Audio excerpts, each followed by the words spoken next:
I believe it is just a foolish thing to say that as Christians we should merely be pacifists all the time.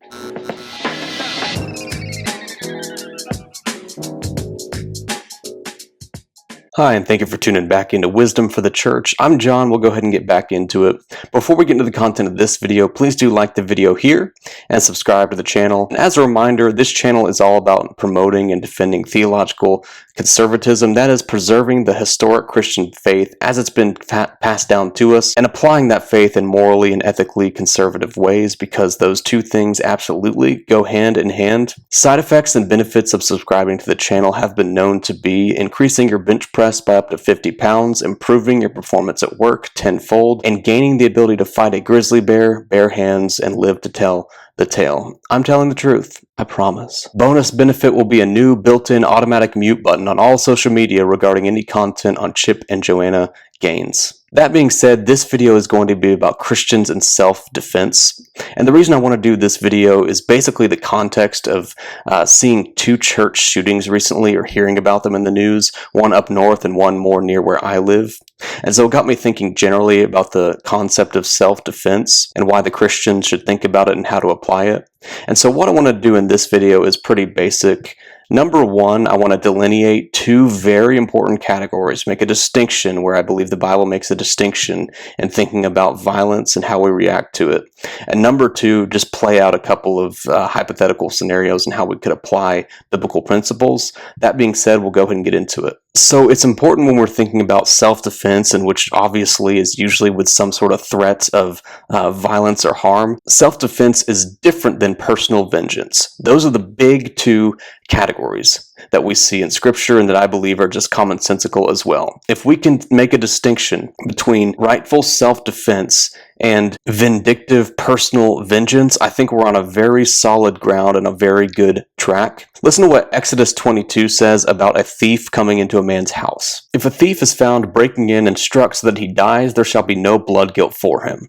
But if the sun has risen on him, there shall be blood guilt for him. So to apply this scenario in a modern context, let's just say you're a business or a person who owns a house in Portland and a looter comes in. So basically, let's just say you're a business or a person in Portland. It's Portland. And if it's at night, and if you're startled, and if there's stuff that can be stolen, or maybe you have a family in the house, you will naturally do something to fend off what could be an attacker. And you don't exactly know where you're going to be hitting, but you're going to be swinging whatever you have on you, a hammer, a knife near you, whatever it is, your hand. And you don't exactly know where your hand is going to hit. You're aiming generally, but you don't fully know. And so if you happen to strike and your strike hits his head and he dies, the bloodshed is not on you because you were just in a position of self and possibly others' defense. You did not know exactly what you were doing.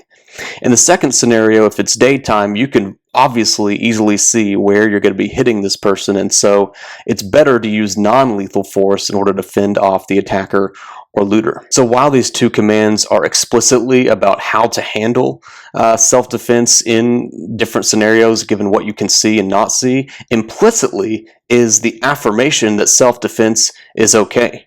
The Scripture does not say, and you shall not use any means of keeping your stuff or any means of protecting your family. So what it guards against is a specific application of self-defense, but not self-defense in and of itself. So it's absolutely a valid biblical category. Another built-in method we see in Scripture that's not as direct regarding self-defense is what God has put in place of the governing authority. God has put government in place to protect those who are innocent, living righteously, against those who are doing evil, often at someone else's direct expense. That is a secondary way of self-defense. Someone stole your stuff, it's really valuable, you need it back or else you can't live, or you're going to have to go into massive debt. Well, there's a police system for a reason, and that is to defend what is rightfully yours and to punish the evil doer. But of course, there is a difference between self-defense and personal vengeance. And the category of personal vengeance is spoken on very clearly by Jesus in the Sermon on the Mount when he talks about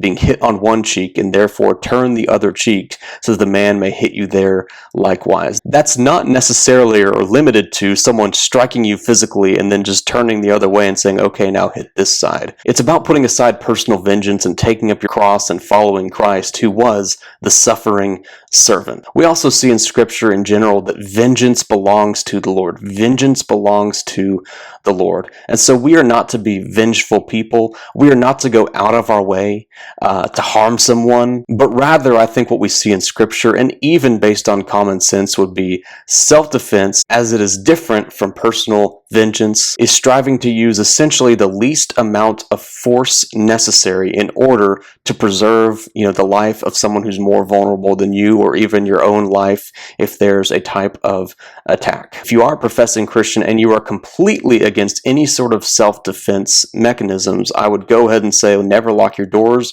Don't even have walls on your house, because those are a built-in common sense means of multiple things, but also self-defense. Walls and doors and locks keep someone who could be violent and harmful out. Or if you live in Portland or a place like Baltimore, go ahead and put the sign that says black owned on the front door, and the looters and the protesters will walk right by and go to the next business and destroy it. So that's another means that we have. So with those two categories set, and assuming that we're setting aside personal vengeance as an option that we're not allowed to go about, I believe that context determines a lot of how we will apply this idea of defense of oneself or of the vulnerable. And I have a hypothetical that I think will play this out. So let's say a scenario plays out where you're at work, you work in an office setting, and one of your coworkers, he is a guy who's bigger and stronger than you. He slaps you in the face and says he has no respect for you.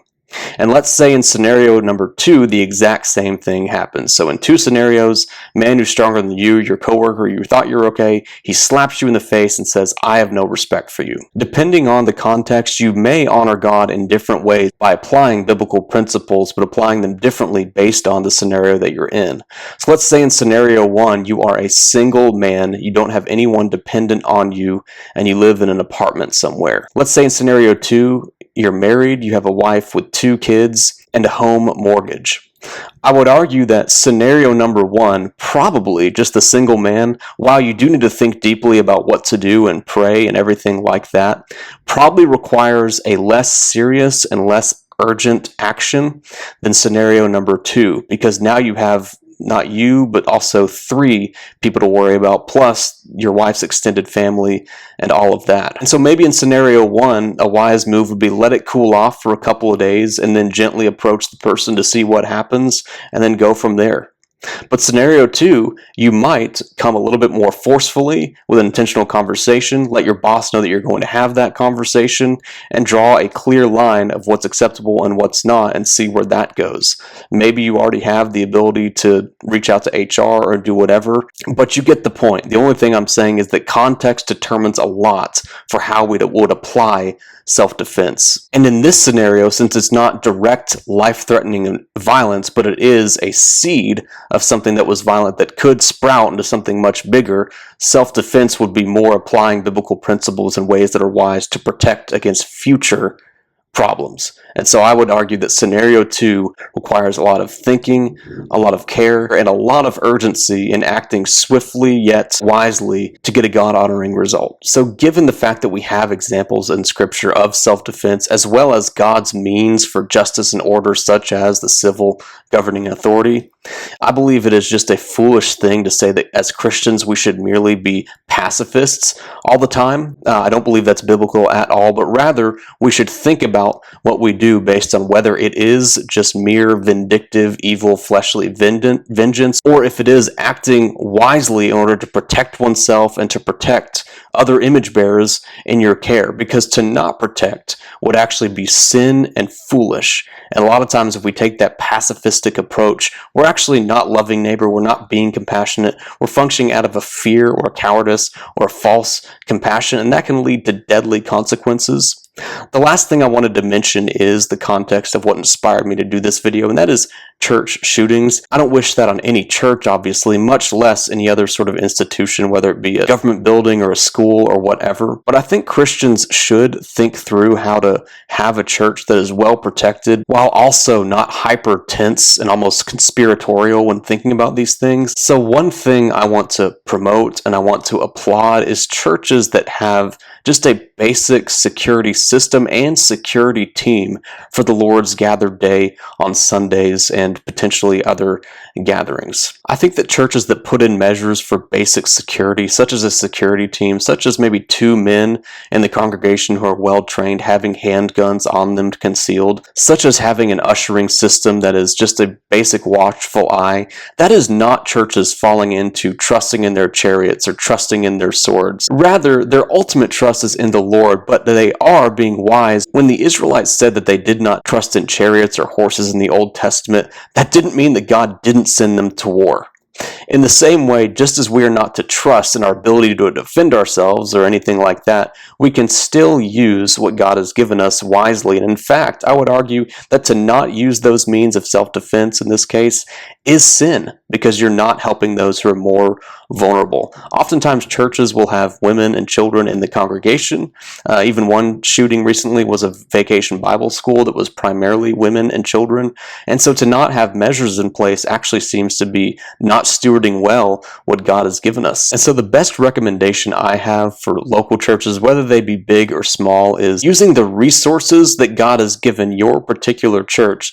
Think through what are some basic, wise, not conspiratorial, but absolutely good measures that we can put in place based on the manpower that we have that could be small, that would at least have some sort of deterrent if something were to happen, or at least be able to stop a potential thing from happening by just having a watchful eye.